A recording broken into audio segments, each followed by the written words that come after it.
Hello everyone, welcome to Priyanshi study circle. आज यही video रे परीक्षा दर्पण 2025 रो साहित्यर मॉडल क्वेश्चन पेपर 3 आलोचना करिवा। प्रश्न 1, जनमानस रे बेस परिचित सबुथुरु वंचित करी कविताटीर रचयिता किए? ना सठिक उत्तर है ऑप्शन सी लक्ष्मीकांत महापात्र। 2, बंदे उत्कल जननी कवितारे किए तरंग परि शोभा धारण करिथिबा कथा कुहा जाइछि किए? ना उत्तर है ऑप्शन सी नील पर्वत। प्रश्न 3, व्यास सरोवर रे आत्मगोपन करिबा पई महामानी दुर्योधन को किए उपदेश देइथिले किए? ना उत्तर है ऑप्शन डी दुर्वासा। प्रश्न 4, भीमंग सिंहनाद रड़ी कविताटी सारा महाभारतर केउं पर्वर अंशविशेष अटे? केउं पर्वर? ना सठिक उत्तर है ऑप्शन बी गदा पर्व। प्रश्न 5, बेहा से बेहरी सागर जिणी जाए एठारे किए सागर जिणी गले बोली कुहा जाइछि किए? ना उत्तर है ऑप्शन डी सुख सारण। प्रश्न 6, केउं मंत्र को जप करी कवि सम्राट उपेन्द्र भंज कवित्व प्राप्त होइथिले? ना सठिक उत्तर है ऑप्शन सी राम तारक मंत्र। प्रश्न 7, चिलिकार सायंतन दृश्य कवितार कविवर राधानाथ राय मशाल शिखार उत्थान पतन को कहार उत्थान पतन सहित तुलना करिसंती? कहार? ना सठिक उत्तर है ऑप्शन सी आशार। प्रश्न 8, प्रभातकालीन प्रकृति रे सुरभि केउं कार्य प्रबुद्ध थिला बोली मंगल आइला उषा कवितारे वर्णना करा जाइछि? ना उत्तर है ऑप्शन बी नर्तन रे। प्रश्न 9, कविवर राधानाथ राय केउं मानकु मधुर हासिनी बोली कहिसंती? केउं मानकु? ना उत्तर है ऑप्शन बी दिगंगना। प्रश्न 10, उषा काहाकु ध्वंस करे बोली गंगाधर मेहरଙ୍କ द्वारा रचित कवितारे कुहा जाइछि? काहाकु? ना उत्तर है ऑप्शन बी तिमिर। प्रश्न 11, लक्ष्मीकांत महापात्र गढ़ी निम्नोक्त केउं अनुष्ठान प्रथमे अपेरा और पर थिएटर रे परिणत होइथिला? केउंडी? ना उत्तर है ऑप्शन सी गोपीनाथ संगीत समाज। प्रश्न 12, नाट्य साहित्य धारा रे हास्य द्वारा दर्शक मानक रसई मजई पारुथिबा सृष्टि को कौन कहा जाए? कौन कहा जाए? ना उत्तर है ऑप्शन ए प्रहसन। प्रश्न 13, निम्नोक्त काहाकु कृष्णचंद्र पाणिग्राही जन्मभूमि प्रबंध रे विद्रोहीर आख्या देइछंती? काहाकु? ना उत्तर है ऑप्शन बी गोविंदा भाई। प्रश्न 14, लतिका दोलारे दोलायमान कृष्ण पदपल्लव पड़िथिबा लौह शरीर सरकु प्राबंधिक काहा सहित तुलना करिसंती? काहा सहित?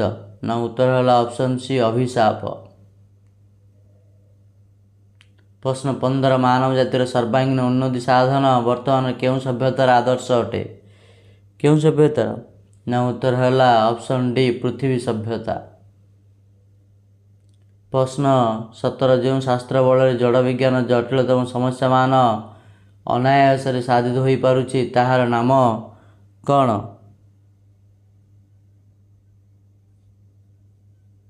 ना उत्तर है ऑप्शन बी गणित शास्त्र। प्रश्न 17, दुख ज्वाला शमीबा पाई जाग बंधन हरा कवितारे कवि महामानव ठारू कौन आशा करिसंती? कौन? ना उत्तर है ऑप्शन सी शंख शब्द। प्रश्न 18, नूतन जुगर तरुण माने उच्चरे धरिथिबा प्रतिभा को देखि चंद्र तपन और तारा कौन अनुभव करिवे बोली अनंत पट्टनायक कहिसंती? कौन? ना उत्तर है ऑप्शन डी शंका। प्रश्न 19, निम्नलिखित मध्य किए समस्त समान मनोभाव पोषण करिथाए बोली विद्युत प्रभा देवी सर्वसमय माटी कवितारे कहिसंती? किए? ना सठिक उत्तर है ऑप्शन ए माटी। प्रश्न 20, माटीर मिठा पानी और धीर पवन विद्युत प्रभा देवी देहरे कौन देइछि? कौन? ना उत्तर है ऑप्शन डी बल। प्रश्न 21, ओडिया भाषा पाई चिंता करुथिबा प्रख्यात साहित्यिक फकीरमोहन परी ओडिया भाषा ସୁରକ୍ଷାର ମହାରଥୀମାନଙ୍କୁ କ'ଣ କୁହାଯାଉଥିଲା? କ'ଣ ନା ଉତ୍ତର ହେଲା ଅପସନ୍ ବି ରିଙ୍ଗ ଲିଡର।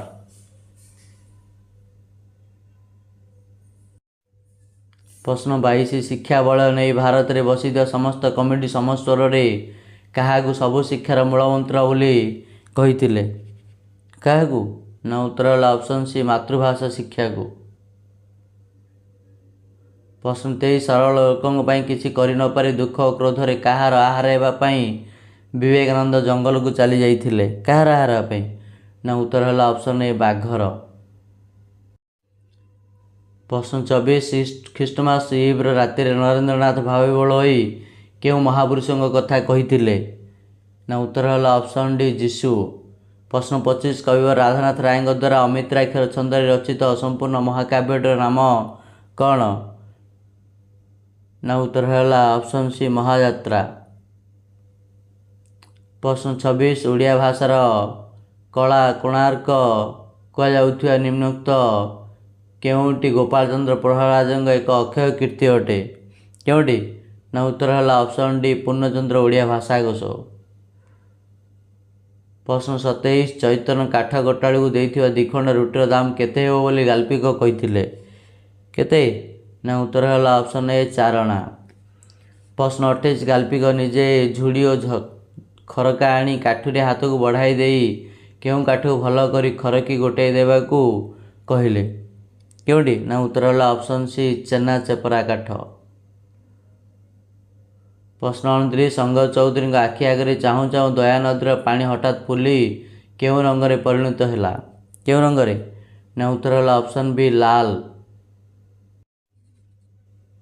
ପ୍ରଶ୍ନ 30 ମଗଧ ସମ୍ରାଟ ଅଶୋକ ସମଗ୍ର କଳିଙ୍ଗ ରାଜ୍ୟରେ ନାଗରା ବଜାଇ ଯୁଦ୍ଧ ବନ୍ଦ କରିବା ସହିତ କାହାର ଅହିଂସା ମନ୍ତ୍ରରେ ଦୀକ୍ଷିତ ହେଲେ ବୋଲି ଘୋଷଣା କଲେ? କାହାର ନା ଉତ୍ତର ହେଲା ଅପସନ୍ ଏ ବୁଦ୍ଧଙ୍କର। ପ୍ରଶ୍ନ 31 ବନ୍ଧୁ ଷଡ଼ଙ୍ଗୀଙ୍କ ବାଉଁଶ ବାଡ଼ିର କଣ୍ଟା ଭର୍ତ୍ତି ବାଉଁଶ କଣିଗୁଡ଼ିକ ରାସ୍ତା ଉପରକୁ ମାଡ଼ି ଆସି କିପରି ଦେଖାଯାଉଛନ୍ତି? କିପରି ନା ଉତ୍ତର ହେଲା ଅପସନ୍ ଡି କଙ୍କାଳର ଆଙ୍ଗୁଳି ପରି।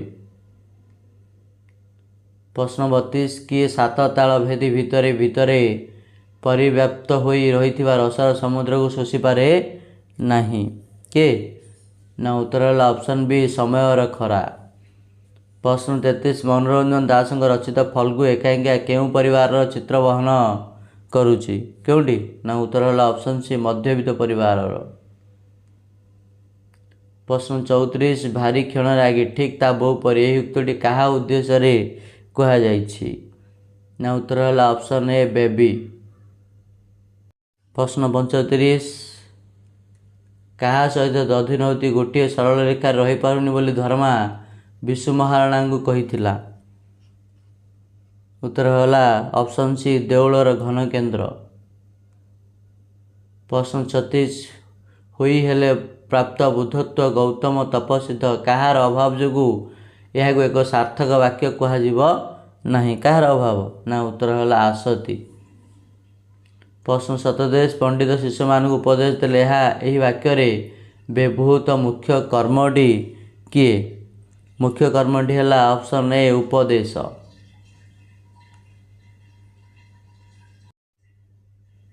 ପ୍ରଶ୍ନ 38 ଘରଟାକୁ ସଫା କରିଦିଅ ପ୍ରକାର୍ଯ୍ୟଗତ ଦୃଷ୍ଟିରୁ ଏହା କେଉଁ ପ୍ରକାର ବାକ୍ୟ? ନା ଉତ୍ତର ହେଲା ଅପସନ୍ ଡି ଆଦେଶ ଅନୁରୋଧ ସୂଚକ। ପ୍ରଶ୍ନ 39 ମସୃଣ ଏହି ଶବ୍ଦରେ ନ କାହିଁକି ଣ ହୋଇଛି? କାହିଁକି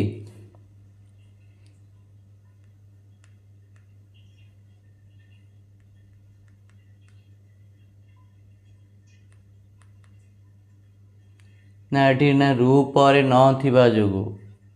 ରୁ ପରେ ନ ଥିବା ଯୋଗୁଁ ତେଣୁ ଅପସନ୍ ଏ ଉତ୍ତର ହେବ। ପ୍ରଶ୍ନ 40 ନିମ୍ନୋକ୍ତ କେଉଁ ଶବ୍ଦରେ ସ୍ୱାଭାବିକ ଭାବରେ ସ ବ୍ୟବହୃତ ହୋଇଛି? କେଉଁଟି? ଏଠି ନିଷ୍ଫଳ ନିଷ୍ପାପ ଓ ଆବିଷ୍କାର କ'ଣ ହୋଇଛି ନା ଏଗୁଡ଼ିକ ବିସର୍ଗ ସନ୍ଧିଜାତ ଶବ୍ଦ। ତେଣୁ ଏଠି ଉତ୍ତର ସ୍ୱାଭାବିକ ଭାବରେ ସ କେଉଁଠି ହେଉଛି ନା ଉତ୍ତର ହେଲା ଅପସନ୍ ସି କୃଷକ। ପ୍ରଶ୍ନ 41 ପରସ୍ପର ଏହି ଶବ୍ଦଟି କେଉଁ ପ୍ରକାର ଅଶୁଦ୍ଧି ଅଛି? କେଉଁ ପ୍ରକାର? ନା ଉତ୍ତର ହେଲା ଅପସନ୍ ବି ସତ୍ତ୍ୱ ବିଧିଗତ। ପ୍ରଶ୍ନ 42 ଆବଶ୍ୟକୀୟ ଶୁଦ୍ଧ ରୂପଟି କ'ଣ ହେବ? ନା ଉତ୍ତର ହେଲା ଅପସନ୍ ଡି ଆବଶ୍ୟକ। ପ୍ରଶ୍ନ 43 ଖତ ଗଦାରେ ପଦ୍ମ ରୂଢ଼ିଟିର ଅର୍ଥ କ'ଣ? ନା ଉତ୍ତର ହେଲା ଅପସନ୍ ସି ପ୍ରତିକୂଳ ପରିସ୍ଥିତିରେ ପ୍ରତିଭା ସ୍ମରଣ। ପ୍ରଶ୍ନ 44 ପ୍ରତିହିଂସା ମନୋଭାବ ପୋଷଣ କରିବା ଅର୍ଥରେ ନିମ୍ନଲିଖିତ କେଉଁ ରୂଢ଼ିଟି ବ୍ୟବହୃତ? ନା ଉତ୍ତର ହେଲା ଅପସନ୍ ଏ ଅହନ୍ତା ରଖିବା। ପ୍ରଶ୍ନ 45 ହାତ ଅଳସେ ନିଶବଙ୍କା ଏହି ଲୋକବାଣୀଟି କେଉଁ ଅର୍ଥ ପ୍ରକାଶ କରୁଛି? ନା ଉତ୍ତର ହେଲା ଅପସନ୍ ଏ ଅଳସୁଆ ଦୁଃଖ ପାଏ। ପ୍ରଶ୍ନ 46 ଅଧ୍ୟବସାୟ ସଫଳତା ଚାବିକାଠି ଏହି ଅର୍ଥ ପ୍ରକାଶ କରୁଥିବା ଲୋକବାଣୀଟି କ'ଣ? ନା ଉତ୍ତର ହେଲା ଅପସନ୍ ଏ ଯତ୍ନ କଲେ ରତ୍ନ ମିଳେ। ପ୍ରଶ୍ନ 47 ପ୍ରତିପାଦର ଷଷ୍ଠ ଦ୍ୱାଦଶ ଅଷ୍ଟାଦଶ ଏବଂ ଶେଷ ଅକ୍ଷର ଉପରେ ଯତିପାତ ହେଲେ ତାହା କେଉଁ ଛନ୍ଦ ହୁଏ? କେଉଁ ଛନ୍ଦ? ନା ଉତ୍ତର ହେଲା ଅପସନ୍ ବି ବଙ୍ଗଳାଶ୍ରୀ। ପ୍ରଶ୍ନ 48 କବି ଜଗନ୍ନାଥ ଦାସଙ୍କ ଭାଗବତ କେଉଁ ଛନ୍ଦରେ ରଚିତ? କେଉଁ ଛନ୍ଦରେ? ନା ଉତ୍ତର ହେଲା ଅପସନ୍ ଏ ନବାକ୍ଷରୀ।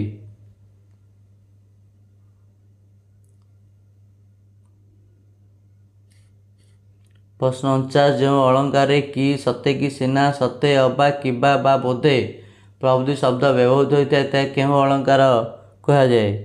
କେଉଁ ଅଳଙ୍କାର? ନା ଉତ୍ତର ହେଲା ଅପସନ୍ ଡି ଉତ୍ପ୍ରେକ୍ଷା। ପ୍ରଶ୍ନ 50 ଶବ୍ଦ ଖଣ୍ଡିତ ହୋଇ ଭିନ୍ନାର୍ଥ ପ୍ରକାଶ କଲେ ତାହାକୁ କ'ଣ କୁହାଯାଏ? କ'ଣ କୁହାଯାଉଛି? ନା ଉତ୍ତର ହେଲା ଅପସନ୍ ବି ସଭଙ୍ଗ ଶ୍ଳେଷ।